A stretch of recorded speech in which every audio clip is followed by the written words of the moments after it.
íbamos a tocar algunos temas que no trajimos nunca al programa, que de los que no hemos hablado y que tienen no solo mucha importancia y relevancia, sino también son muy cotidianos, aunque no nos demos cuenta. Leía un poco sobre los temas de seguridad y soberanía alimentaria y pensaba que en nuestro programa siempre hablamos de todo lo que nos rodea en lo cotidiano, de lo que aparece, digamos, en la mesa sin que a veces mucho pensemos en cómo llega, y por eso hoy vamos a meternos en un tema que toca la vida diaria, lo de todos, que es la seguridad alimentaria y la soberanía alimentaria, que son dos conceptos distintos, pero que se entrelazan y definen de alguna forma en lo profundo lo que es comer bien, pero también comer siempre y sin depender de factores externos que nos vuelvan vulnerables, que nos jodan. Y sobre eso nos va a ayudar mi queridísimo amigo Marcos Celis. Aplauden las tías, escucha. Las tengo encerradas ahí atrás. Mirá, impresionante. Bueno, ¿cómo andás, hermano? ¿Todo bien? Bien, todo buenísimo. bien. Nada, contento de acércate más al micro si no te molesta. Reencontrarnos en un ámbito no muy común para ambos. Bueno, para vos sí, pero para mí no. Bueno, tomo lo que decías, bien. Que si bien parecen dos conceptos ajenos o raros, en realidad están mucho más presentes en nuestra cotidianeidad, mucho más de lo que pensamos. Para tratar de profundizar un poquito en cada concepto, nos vamos a ordenar cronológicamente. Antes de hablar de soberanía, tenemos que hablar de seguridad alimentaria. A ver. Porque cronológicamente corresponde eso. Situémonos en el 1945, el nacimiento de la ONU. Pensá en la post-Segunda Guerra Mundial. Claro. Dentro de las agencias o los organismos especializados que tiene la ONU, hay uno que se llama FAO, que es la Organización para la Alimentación y la Agricultura de Naciones Unidas. Hay un dato de color que si vos buscás las fechas de nacimiento, la FAO nace antes que la ONU. Es raro porque en realidad es un organismo que pertenece a la ONU. Mirá. Solo que la FAO toma la estructura del viejo Instituto Internacional de Agricultura, que es una primera entidad que se dedicó a relevar estadísticas y datos agrícolas. Es la primera entidad internacional que hace un censo agrícola. Bien. Bueno, ahí vemos en pantalla el logo de la FAO, esa leyenda que dice Fiat Panis, en latín significa algo así como hágase el pan, que haya pan. Bien, que haya pan. Define un poco, después vamos a ver en lo que apunta el concepto de seguridad alimentaria. Bueno, sitúate en el contexto que te decía del posguerra y en el artículo 25 de la Declaración Internacional de los Derechos Humanos, que es en 1948, que dice algo así como: toda persona tiene derecho a un nivel de vida adecuado que le asegure, así como a su familia, la salud y el bienestar, y en especial la alimentación. ¿Por qué esto? Desde ese momento hasta el 96, que es cuando se llega al concepto, hay diferentes acciones en función de las décadas. Las primeras décadas del 50 y 60, la FAO pone su atención muy fuerte en la escasez de alimentos. Pensemos que está en reconstrucción de Europa, exactamente Japón, bien. Falta terreno. Ese es el principal problema. Ya llegado a los 70, dan un pasito más adelante y buscan generar mayor volumen de producción. Ahí aparecen las primeras semillas híbridas en el mercado. Y en los 80 ya da un salto un poco más ambicioso, pero que a mi parecer se queda, y es apuntar al acceso de los alimentos. Finalmente, durante el transcurso de la primera cumbre mundial de alimentación, en el 1996, en la sede que tiene FAO en Roma, se da una declaración. Bueno, ahí vemos al director general de ese momento. Esas son imágenes reales de la cumbre. Bien. Se da una declaración entre todos los países miembros, que en ese momento, si no me equivoco, eran alrededor de 176, donde, entre otros puntos, acuerdan un concepto que es el concepto de seguridad alimentaria. Bien. Seguridad, perdóname, todo esto es un proceso, digamos, posguerra. Uh-huh. Esto tiene que ver con los resultados del final de la Segunda Guerra Mundial. Digo, a pesar de que vos me decís, la FAO es anterior a la construcción de Naciones Unidas. Claro, nace en realidad, si vos, depende de donde busques la data, va a decir que nace antes, porque en realidad toma una estructura que ya venía laburando. Claro, pero trabajás solo en una cuestión estadística. No, el nacimiento y el objetivo de la FAO es erradicar el hambre, bien. Asistir técnicamente a los países en vía de desarrollo que lo requieran y servir de punto de encuentro, de foro, digamos, donde se reúnan a debatir y a coordinar acciones en esta senda. Perfecto, imagino que posguerra, post Segunda Guerra Mundial, esto se vuelve mucho más relevante. Tal cual. Con la reconstrucción de Europa. Disculpa que te vaya interrumpiendo, pero me surgen dudas. ¿Tiene conexión eso con el famoso Plan Marshall? Yo no, a mí me resulta siempre muy difícil no atar cabos, no analizar en contexto. Nada es independiente, claro. No hay acciones ingenuas. Probablemente sí. Yo creo en realidad que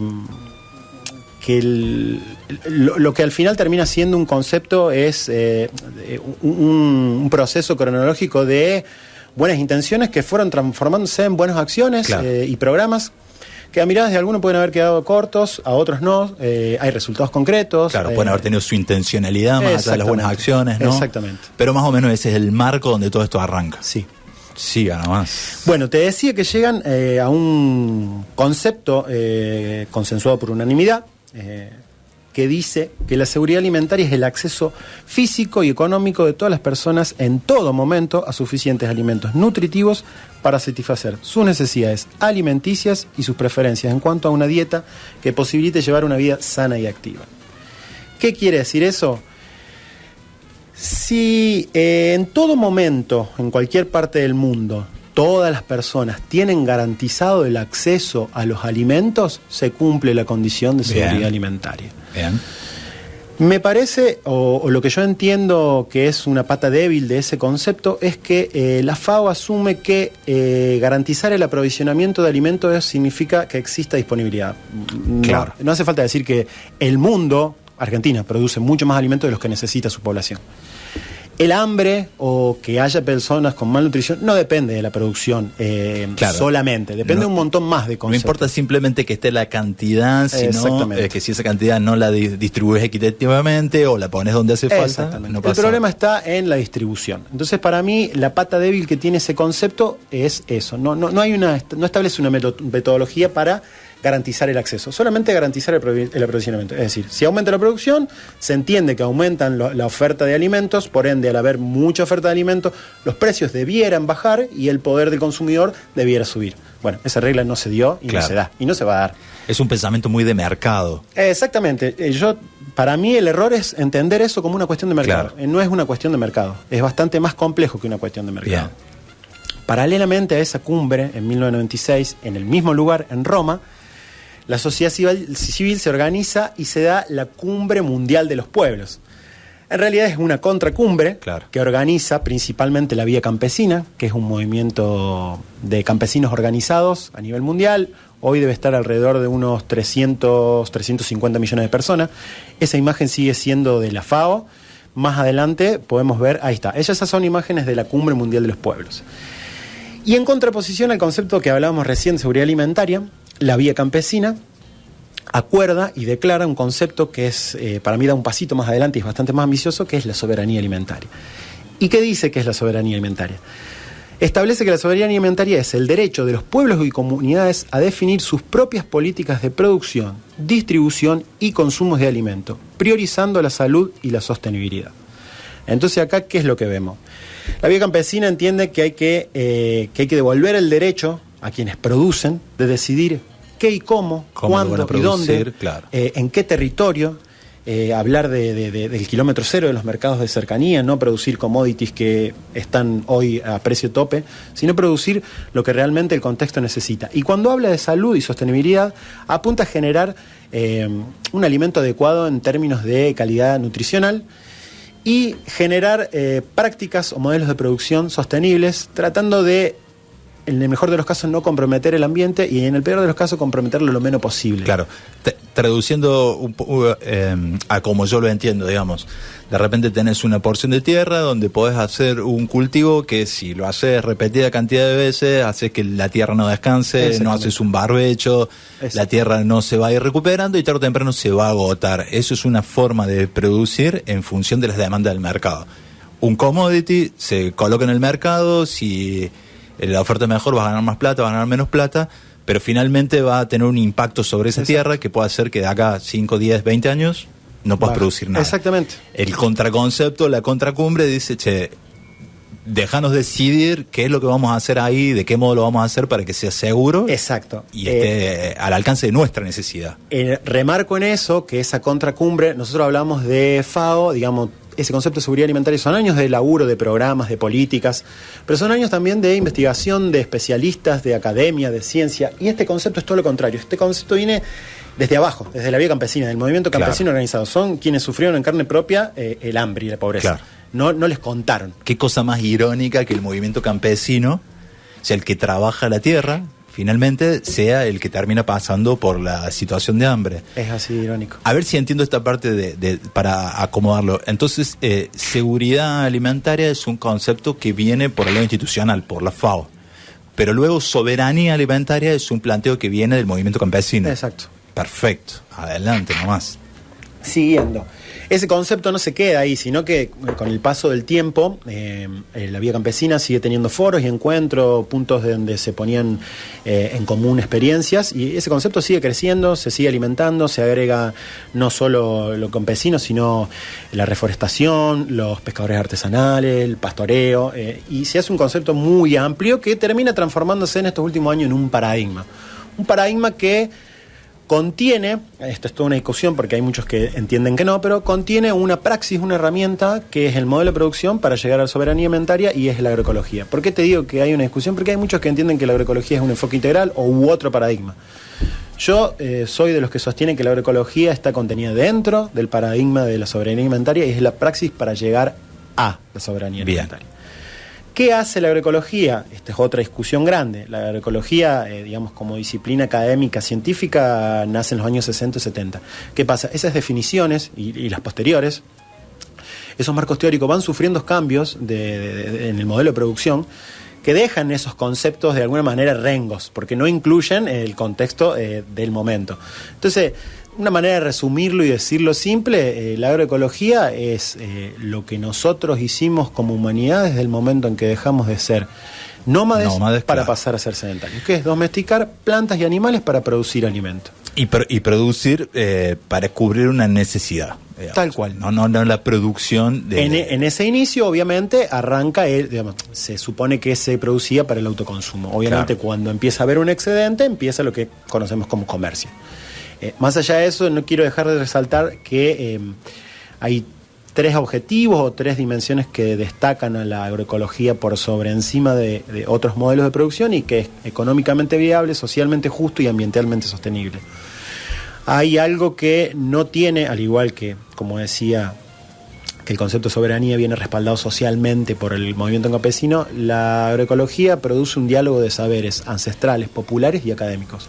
Confluyen tres tipos de saberes, que suele ser raro o suele ser incómodo, porque siempre, viste, la academia o quienes investigan vienen a iluminarte. Claro. Entonces acá Si no vienen a tomar el conocimiento. Exactamente, que hay una confluencia, un entender necesidades, un ponerse al lado, un colabor, que termina siendo lo que hoy conocemos como agroecología.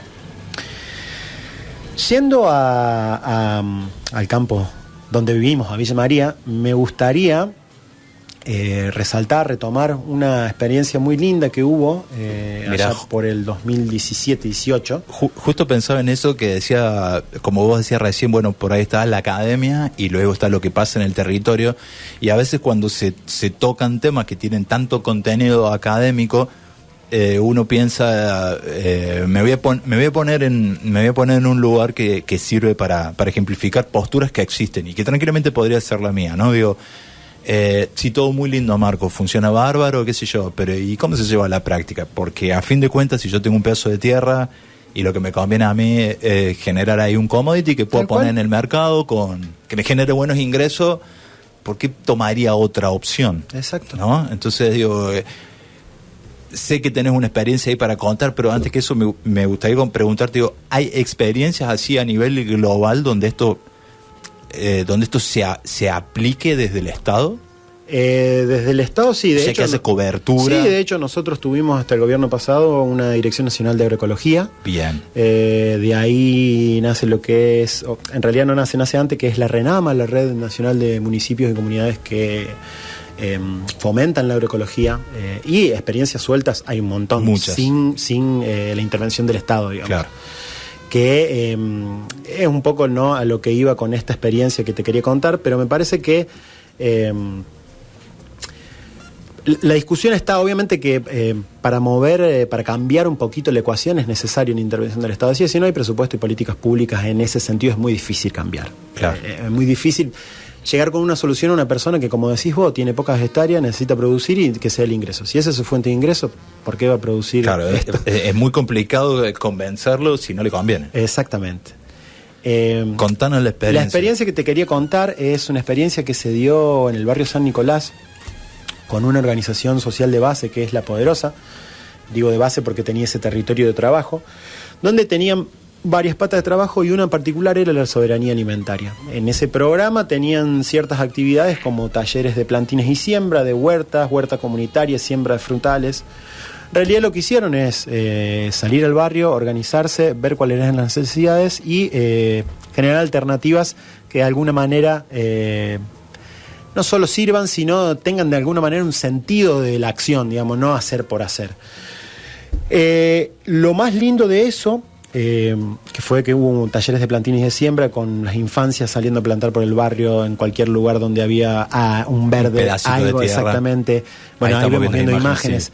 El taller de vueltas para hogares, golpear las puertas de los vecinos y ver quiénes estaban interesados, ver qué familias podían tener. Hubo creo que alrededor de 10 huertas familiares, armar un circuito de trabajo alrededor de eso, días de riegos, y una huerta comunitaria en la casa de una de las compañeras de ese movimiento, que fue el germen de lo que después se conoció como la famosa mermelada poderosa, que seguramente has comido. Se ha hecho súper famosa. Bueno, nace como una huerta comunitaria donde había, digamos, un espacio en común, había una preocupación grande de mujeres que estaban sin trabajo, se reunieron, se organizaron, empezaron a trabajar, empezaron a cultivar y sembrar ese lugar, quedarse con las cosechas de ese lugar.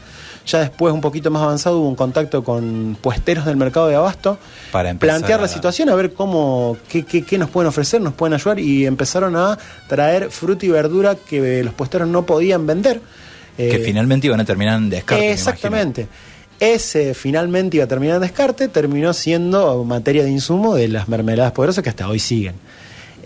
Bueno, yo creo que ese tipo de experiencias van de la mano con lo que establece el concepto de soberanía alimentaria, que es hacerse cargo, no esperar. Yo creo que la soberanía alimentaria no se decreta, te decía recién que hace falta política pública y presupuesto, es verdad, pero no se decreta, y en el mientras tanto o en el durante hay que ir haciendo algo, hay que tejer redes, construcción colectiva, empezar por lo chiquito siempre, el vecino, el barrio, la cuadra, la manzana. El pedacito de tierra disponible, un patio, terreno en el barrio. Y volviendo a lo que vos decías al principio, digamos, de alguna manera cuando vos vas a comprar, o elegís dónde comprar y qué comprar, estás votando también un menú, un plato. Ese menú, ese plato puede venir de un productor del periurbano, de una feria de barrio, de un vecino que intercambió excedente con vos, de una receta familiar, incluso de recuperar la cocina, de momentos que ya hoy nadie... Sí, cada vez menos. Exactamente, cada vez menos. Ese quehacer cotidiano incluye, digamos, una mirada ahí, aunque no podamos verla con claridad, de decisión en cuanto a soberanía alimentaria. Por eso decía que retomaba lo que vos decías al principio, que parece un concepto lejano o algo así muy abstracto, y en realidad está mucho más cercano de lo que se puede llevar mucho más a lo doméstico de lo que por ahí uno piensa. Me queda como la sensación de que a veces uno lo piensa todo de una forma muy macro y dice, mirá, bueno, lo que pasa es que acá tiene que estar el Estado o tienen que estar los privados, no sé qué, y al final es como una construcción al revés, que es de lo más micro luego hacia lo más macro. De hecho, pienso que lo más macro se resuelve mejor por las reglas del mercado. Sí. O sea, hay mercado para vender cierto producto, vale la pena producirlo, genera mucho... Pero ya después en lo micro, en lo más doméstico, bueno, quizá no está ese rédito económico, pero es que el fin no tiene que ser ese. No puede guiar ese fin, digamos. Yo entiendo, digamos, está bien pensar las cosas macro, buscar soluciones en el sentido macro, está bien.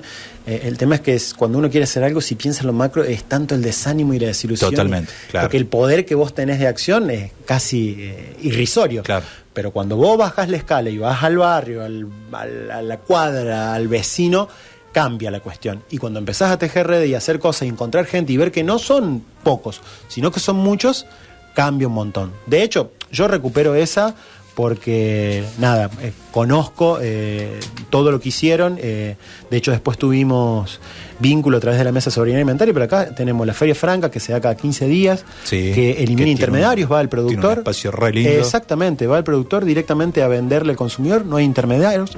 Tenés gente como de la Pacha Huerto y la Granja Ecológica Sol y Luna, que tiene un almacén, que producen agroecología. Tenés la feria agroecológica que se hizo el domingo pasado en la Escuela Granja, un vivero que está en Villanueva, que es La Celina, que es un huerto y vivero agroecológico. Hay experiencia, hay gente construyendo en ese sentido. No es que nos hizo nada y no hay nada. Es desolador cuando pensamos en macro, pero cuando lo pensamos en chiquitito y te metes, está lleno.